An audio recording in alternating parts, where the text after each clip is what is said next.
एक बंदर आम के पेड़ पर रहता था, जो आमों से भरा हुआ था। वह आम का पेड़ साल भर आमों से लदा रहता था। बंदर साल भर रोजाना मीठे आम खाता था।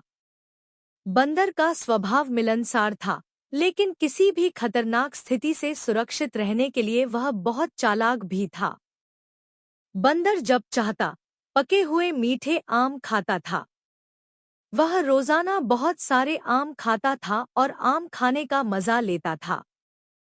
बंदर ने दूसरे जानवरों को भी आम दिए। दूसरे जानवर भी मजेदार आम खा रहे थे। जंगल में बहुत सारे जानवर रहते थे। सभी जानवर मिलजुल कर रहते थे और आपस में दोस्त थे। लेकिन कुछ जानवर ऐसे भी थे जो नहीं चाहते थे कि जंगल में सभी जानवर मिलजुल कर रहें।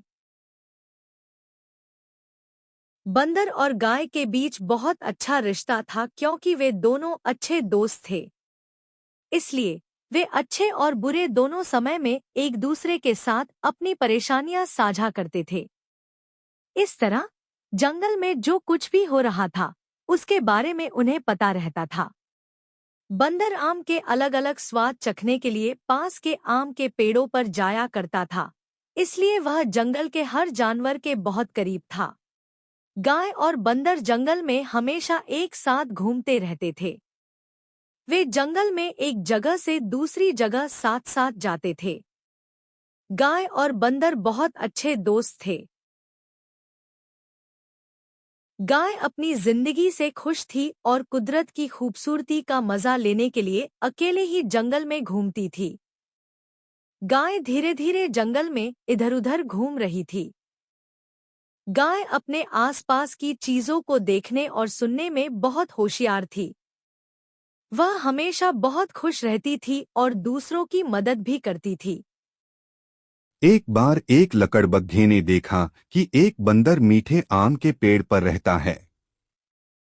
एक बार जब बंदर पेड़ पर था, तो लकड़बग्घे ने उससे कहा, बंदर भाई, तुम कितने किस्मत वाले हो कि रोज मीठे आमों का मजा लेते हो।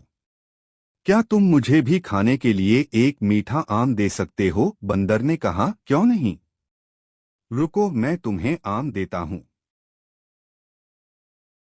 फिर लकड़बग्घे को बंदर से आम मिला और उसने उसे खा लिया। आम बहुत मीठा और स्वादिष्ट था, इसलिए लकड़बग्घे ने उसे जल्दी जल्दी खाया और खूब मजा लिया।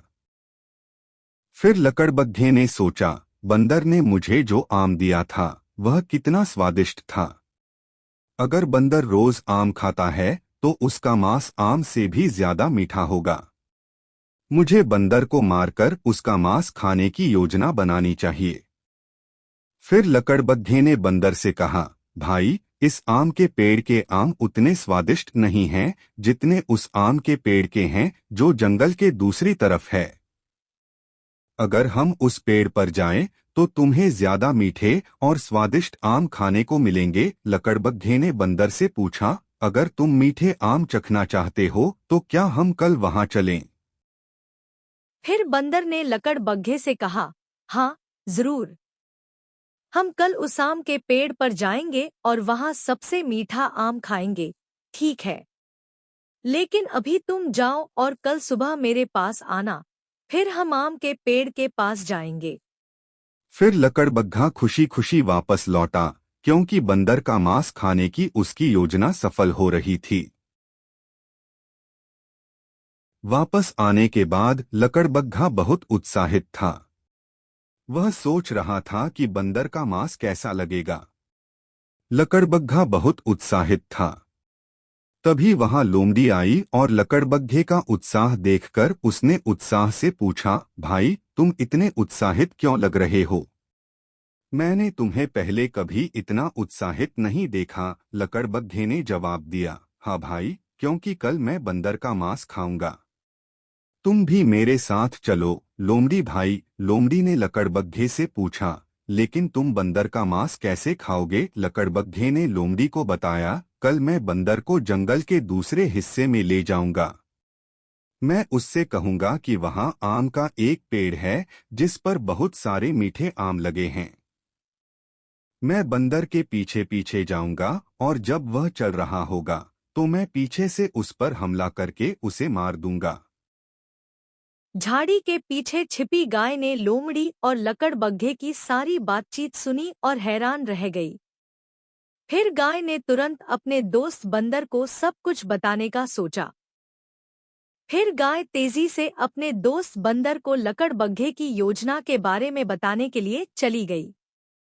गाय बंदर के पास पहुंचती है और उसे लकड़बग्घे और लोमड़ियों की बंदर को मारने की योजना वाली पूरी घटना बताती है। बंदर ने कहा, गाय भाई, तुमने सच में मुझे मुसीबत से बचाया है, बहुत बहुत धन्यवाद। ठीक है, लकड़बग्घे को मेरे पास आने दो, मैं उसे सबक सिखाऊंगा। अगली सुबह लकड़बग्घा बंदर के पास पहुंचा और उससे कहा, चलो सबसे मीठे आम के पेड़ के पास चलते हैं और मीठे आम का मजा लेते हैं। बंदर ने लकड़बग्घे से कहा, असल में मुझे एक छोटी सी दिक्कत है, मैंने अपना दिल एक नदी में छिपा रखा है, इसलिए मैं ज्यादा दूर तो नहीं जा सकता, लेकिन हाँ, थोड़ी दूर चल सकता हूँ। तालाब के पास पहुंचने के बाद प्लीज तुम गहरी नदी में जाकर मेरा दिल ले आना, और फिर मैं उस आम के पेड़ के पास जा सकूंगा। नदी के पास पहुंचने के बाद लकड़बग्घा नदी में कूद गया और डूबकर मर गया।